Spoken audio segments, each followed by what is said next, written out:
Hey folks, thanks for tuning in. JTag here. Today we're going to do a quick lesson. I know, I don't do things quick, but we're going to do just a scotch of history, just a little bit. The tune that we're going to learn is Packington's Pound. That's what it's called, Packington's Pound. There's cool ways to spell it, which I love and I'm going to mess with throughout this whole video. There's a bunch of different keys it's played in because this thing is so old, and it's an authentic Renaissance tune. If you like authenticity, I do too. But there's also a spectrum, right? Where like the authenticity kind of like stops being real and like we're just kind of like making huge guesses. So I'll just say this is an authentic tune that is often played. There's instrumental versions, there are vocal versions, vocal renditions, and all of that. In terms of the history of this tune, it's from the late 1500s, early 1600s. I'm not going to say what the first source for this tune is because I don't feel confident in my assertion, but I'll say the Fitzwilliam Virginal book is a collection of just tons of Renaissance and that era tunes for some sort of keyboard piano type instrument. That's the first place that I feel confident saying that like, this is an old book where this old tune showed up in, right? And if you want a mandocello or mando bass size collection of Renaissance music, you could do far worse than to take a look at that Fitzwilliam Virginal book. Different colleges and musical sources make their own versions of this book. So if that's something that's interesting to you, you can look at some of this stuff for free too at like archive.org or whatever it is. Folks attribute this thing to Francis Cutting. I think the cake is a lie. I think that is a lie, folks. I'm not sure. I'll just say I don't feel there's enough strong evidence that Francis Cutting was the writer of this tune. He could have been a collector of this tune. I consider myself a collector of tunes, but I don't want to be putting my name on tunes that I didn't write. And I'm not even saying that Francis was trying to do this. Sometimes someone's name just kind of gets associated with a specific tune. So I'm going to write this as anonymous, and don't fret. Some of the best tunes ever were written by an anonymous. It's a very famous composer. Very famous. The tune itself has a fun backstory, and I'm not saying that these are true things. I'm saying that sometimes tunes are old enough or popular enough or mysterious enough or famous enough to have lore, to have legends, to have traditions associated with them. In Packington's Pound, it, punches high above its weight class there for that kind of stuff, right? So Packington was a dude, Sir John Packington, 1549 to 1625. People called him Old Lusty Packington. Lusty Packington, as it is written, as people say, Lusty Packington was a dude. He was part of Queen Elizabeth's privy counselors. Not exactly sure what that means, but it sounds weird and fun. I don't know. He was basically wagering some large number of pounds that he could swim across the Thames from one location to another really far. He wasn't allowed to, but that's one thing that people are saying that why it would be Packington's Pound, because he was making this bet on his swimming. Not saying it's accurate. I'm saying that's part of the lore of this tune. Another thing is that Sir John Packington, Lusty Packington, had a pond, and this pond, was associated with this tune somehow. I don't know if that's where the pound and the pond, the words are close. Not sure, but it would definitely not be the first piece of music that I can think of off the top of my head that would just be associated with a random, beautiful lake, pond, some source of water, right? This tune for sure is, it's got a wonderful melody, but back in the day, melodies were often not just played instrumentally, but different folks would make words or write words and sing these tunes. And that's often the distinction between what folks think of like with songs in tunes. Tunes are just the melody, often played instrumentally, and it's turned into a song when people have words for it.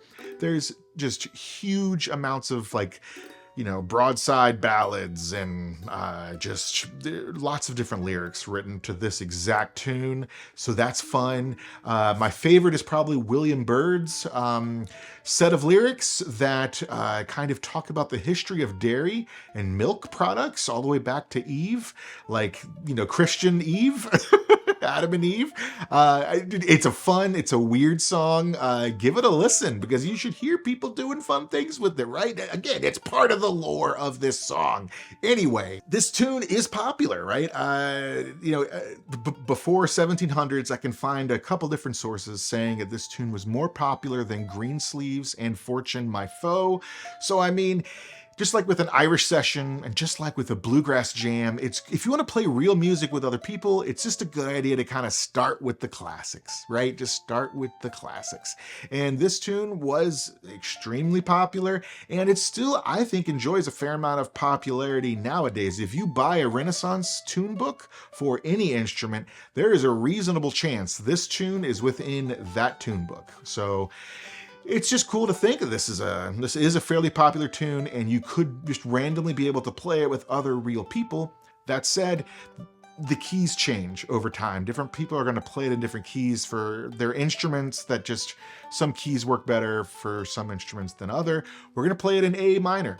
Or A Dorian, right? Because the Renaissance stuff kind of happened before the major minor key switch or transition.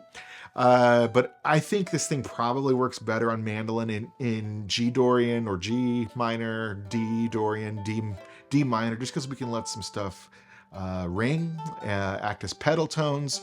I'll put out some different versions. Today's version, though, is the A minor version, okay?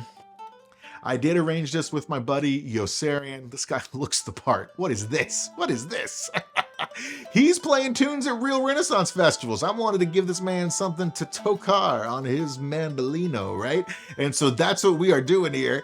Thank you, Yossarian, for dressing up. I don't know. It doesn't seem fair. For getting suited, right? For getting suited and playing this thing on your mandolin. I look forward to hearing and seeing some of your future exploits. With all that said, let's fret this note. I don't know.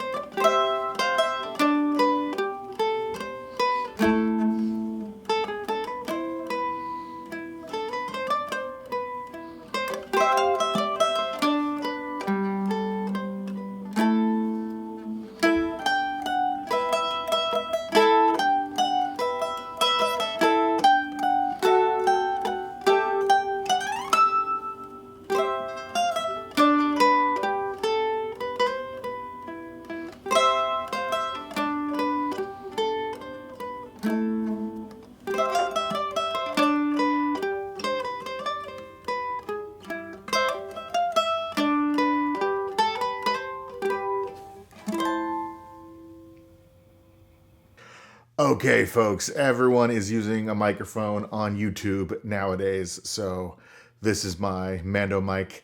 Shout out to Mando Mike. That was, anyway.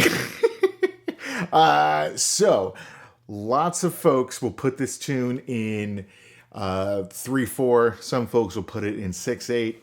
For ours, we just went with 6/8. Remember, it's not a jig. It's not a jig. 1, 2, 3, 4, 5, 6. Yes, but I want you to swell, right?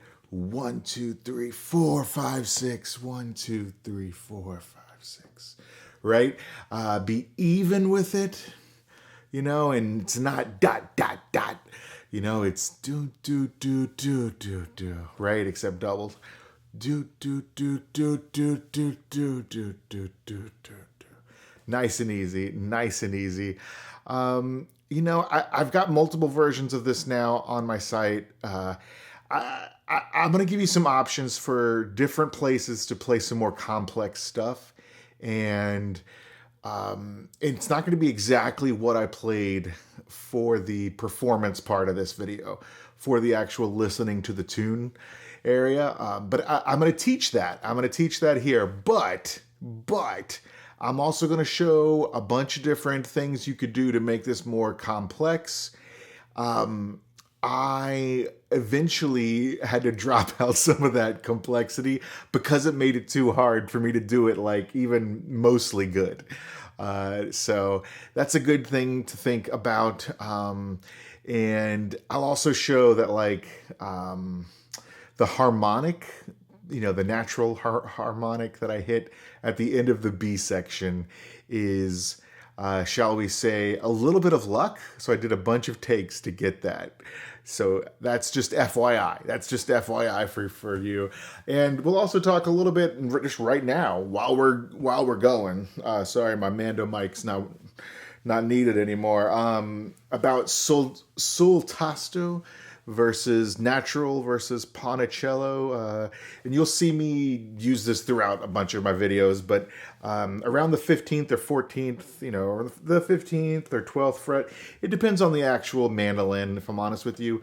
You can get sort of a different sound. Here's my normal sound. And you can hear it change. You can hear it change.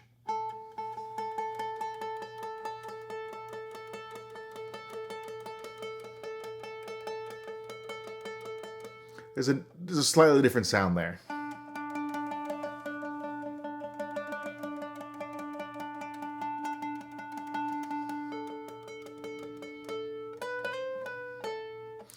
Right, and so that's sul tasto, and I use it at the beginning of this, and honestly, you'll hear me use it just in various places in a lot of my tunes. This is called Ponticello when you're playing by the bridge. It sounds very metallic. A couple of my tenor banjo playing friends will play closer to the bridge to get that very plucky banjo sound, and I'll do it for my mandolin banjo or banjolin. Sometimes I'll just play closer to the bridge because that's sometimes, especially in like a hornpipe, I feel like it really calls for that. Maybe even in a polka sometimes, but that's you. That's just how you want to play that. But yeah, at the beginning of this piece, I do kind of just for the performance aspect and just because it's fun. I start playing here. And I bring my hand back to the center of the circle here, and even if you have an F style, you can still do sul tasto, and you can still move around and get some nice changes in tone, because that's really what it is. It's just more options there. So with that said, let's get to the actual teaching part. You'll see that we have 3 sections of this tune: an A part, a B part, and a C part. We do have some repeated material, but we can point that out as we go. But I do start right in this. Right? Got to make sure if you're going to do some sul tasto, don't click your fingerboard or your fretboard like I just did. Kind of helps to have a 45-degree angled pick for that. Doesn't really super matter. It's more of a just to don't hurt your mandolin thing. I guess it does kind of matter. But for me, it's just going to happen. I'll take ownership of that. That's on me. But yeah, the first 2 measures.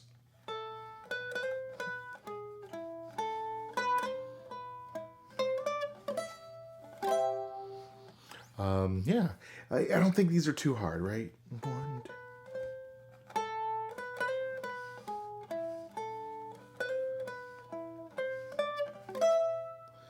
2. Yeah, that's those first two measures. That pickup will bring us up into right there. Sorry, my strings are dying, so not 100% in tune. This is a difficult thing to get into. It sounds wonderful, honestly. You can play your whole mandolin there if you really want to. I do a pointer finger on this C leading up to the 3rd measure, and I use my pinky a lot of the time for that D. So that makes it easier for me to get to this X350 shape,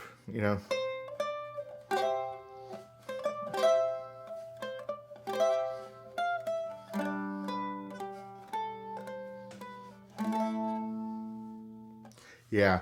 The Opening note, I mean, you could add a little more gravitas if you wanted to have some more harmonic material to work with. Right, you could add this too on the D string, so you'd be basically adding an E underneath that G. I encounter some intonation issues on this mandolin specifically. I have to be so light with it, with the nylon strings, but it is a little bit easier on some of my other mandolins. And you can just, right, just do that E minor squeeze that Marla Fibish talks about, which is that zero, X22 X. Just that, you just get that a lot in Irish music. Yeah, and so I just kind of work my way into that E minor squeeze. If you want to. And I mean, if you're able to, you could start the tune off like that. It's just difficult. You just got to be a little more skilled than me, and that ain't hard.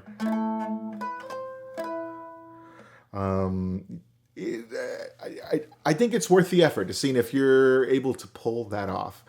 For me, I just kind of went with this Sul Tasto simpler intro.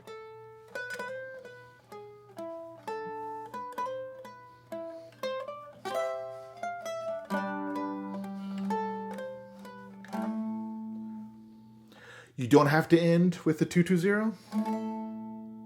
I think it's worth it. I think it opens up the piece a little. And remember, you're always able to do this pointer finger in the middle of these two strings. It works a lot more on fiddle and violin. It's just a lot easier. But if you have a smaller scale length, it makes it way more doable. And it's kind of a bar, but I don't think of it as coming down like a traditional bar. It's kind of like a cheater bar. And you might not get all 4 strings that you're supposed to be touching there, right? Because we got the G string has 2 strings, right? And the A, and the D has 2 strings. But it makes it significantly easier, and it is worth your time to figure that out. And I guess it's a bar, but if you got Shrek fat fingers like me, if you got sausage fingers, then it could be tough. And so that is a great way, instead of having to fit 2 fingers right there to do a 220, just to do a 220, just by pressing in the middle of the 2 strings and trying to get a lot of your flesh to touch some of those other strings. Cool. Let's take it back to the top.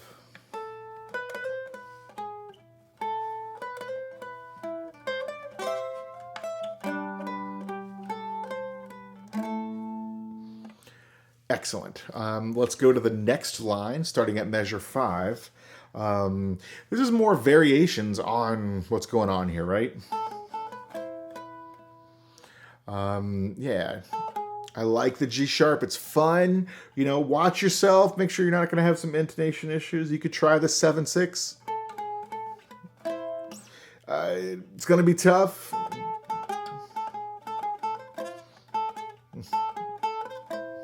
Apparently I can't do it right now. I like to, in that run, in your C double stop. This is your typical C double stop, right? At least from my perspective, X23. Yeah.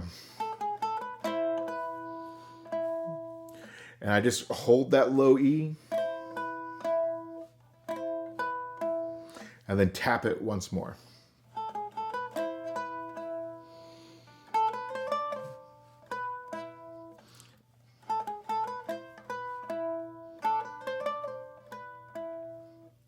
And then again, and here,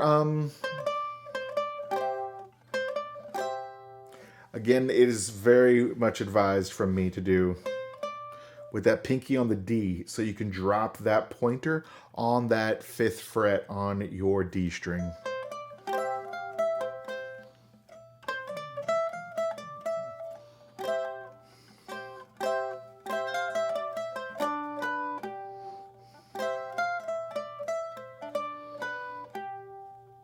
right there.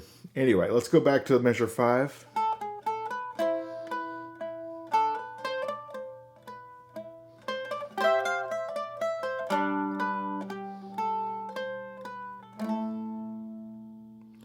Now the 16th note I wrote in there, you could just play A, C, B like I did, or you could do improvise, have fun with it, right? We'll play through the entire A section slowly, and you can omit that grace note I have in measure 1, unless you don't want to.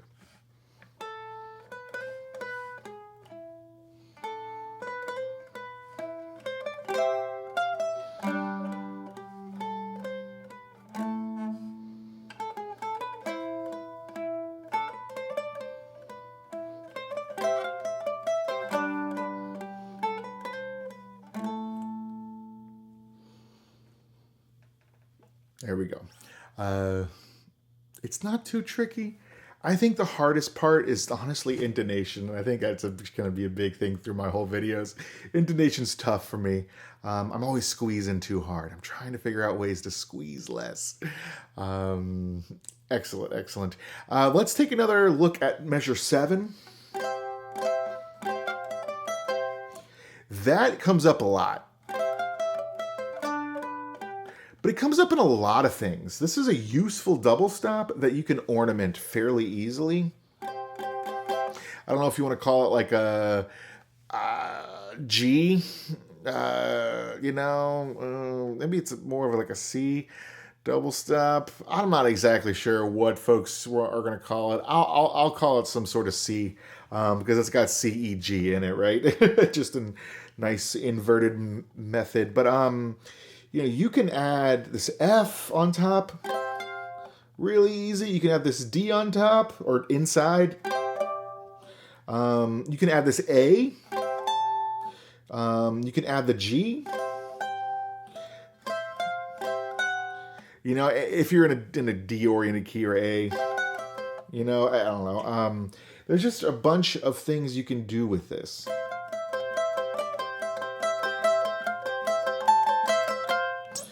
It's useful. Look for it. It pops up more than you would think.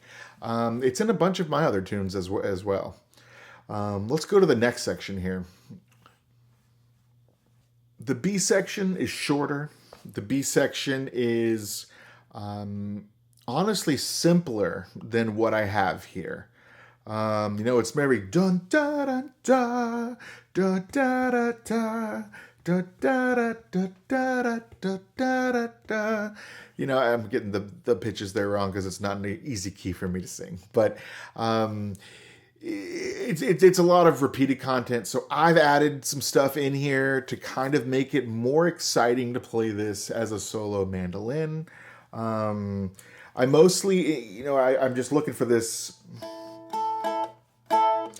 first double stop, or you can do all 3.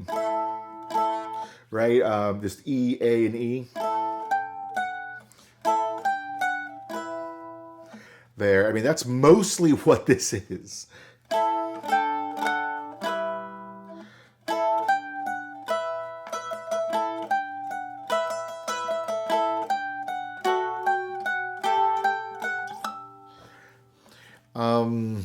Yeah, I mean, and you can hit these high notes, underneath the original just does E over and over again, and I'm moving the bass line up a little bit. It's like, a bass line on mandolin.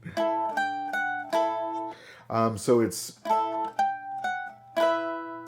you're now like you're going from like an E minor chord to like a B5 type thing. So you got to make sure you hit this 2-2-0 or E, B, E.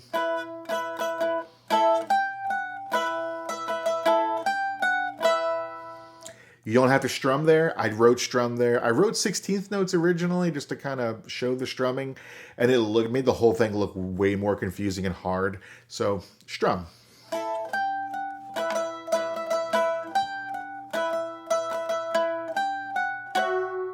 Right? My hand position gets a little off here, but it's just easier for me to hit this F sharp with my middle finger. And make sure that every time I'm just kind of doing...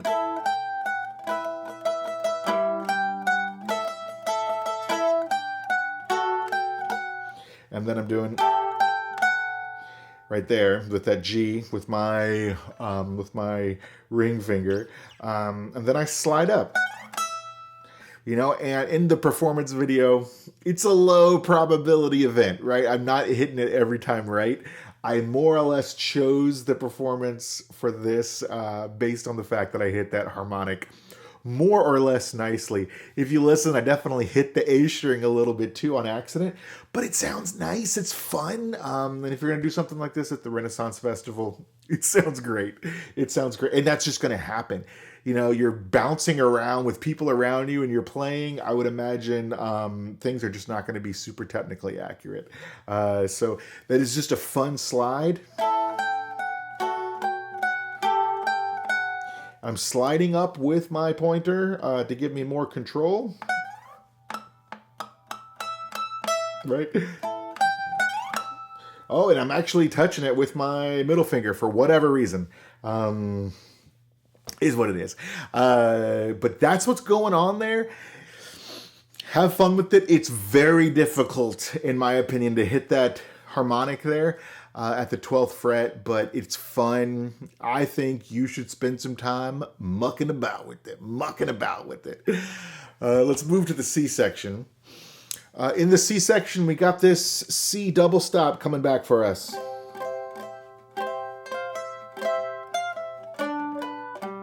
Right? On that downward area, on that downward or descending line with the D, B, G, I just let everything ring, baby. And it's fun. You've seen that.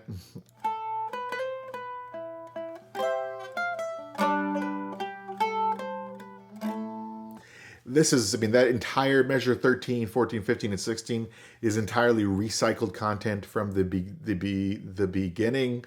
Yeah, it's very much the same as what we've already seen. So it's more of a rehashing. And yeah, for measure 17, we're back to the C major complex double stop.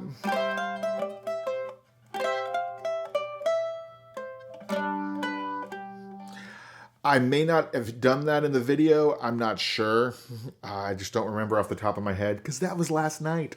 And it's late here. But sometimes I do it, sometimes I don't. It is what it is. For the next measure, you could be spicy, you could be brave, and you could do 2, 2, 3. Yeah.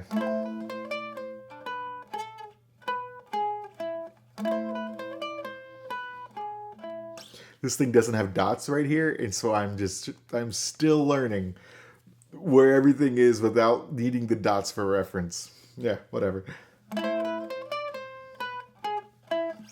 Got it right.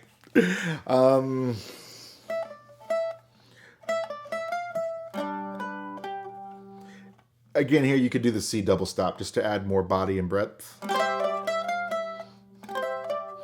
And it's actually fun because you can go up, you can like rake the pick down and then flick it up for the D.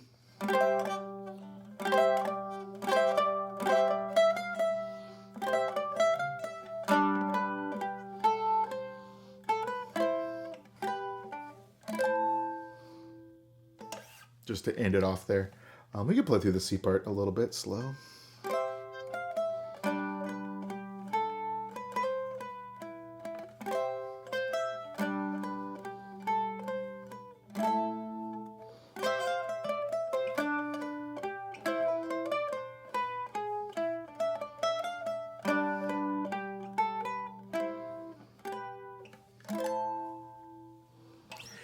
You don't have to do these specialty double stops at the end, but it's just the That's my simple C double stop I kind of go towards, with this one being the complex.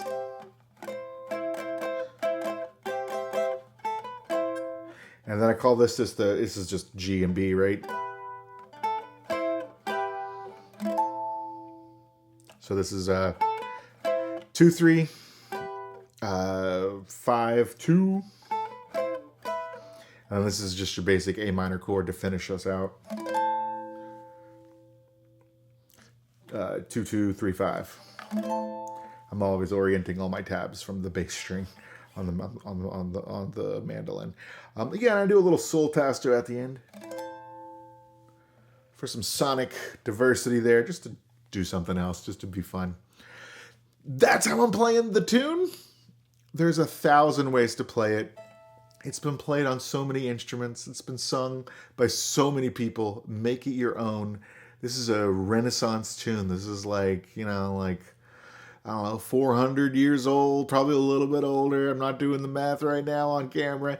And yeah, it's a fun one. It's popular, and it makes me feel good to play. Hopefully it sits well with you and you enjoyed learning it with me. I appreciate you sticking around. Thank you very much for sticking around. I appreciate you, tuning in from the Mandolin Deep Cuts basement, right? I got so much music on my website nowadays. I'm actively going through working with real musicologists to dig up old mandolin Baroque music that's kind of been hidden through some copyright stuff that I kind of got some original scans for. I'm transcribing it, getting it all ready, turning some of the old French to modern English, trying to interpret it. If that's something that's interesting to you, hop on my Patreon. The free tier will get you a lot of this music alone. If you're interested in something special, something sexier, if you want me to arrange something for you, there's the paid versions for that stuff. But if you want more sheet music, go to my mandolin library at mando.studio, okay? There is so much music there. I got the Bach cello suites, I got Irish and Scottish tunes. I just got a lot of Fouquetti, some of the old mandolin music ready. So go, play that, have fun. Tell me about your mandolin adventures below or send me an email. I appreciate you. Thanks for tuning in. Do good things. Godspeed. Call your mom. Bye.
Neeley, hold on, boy.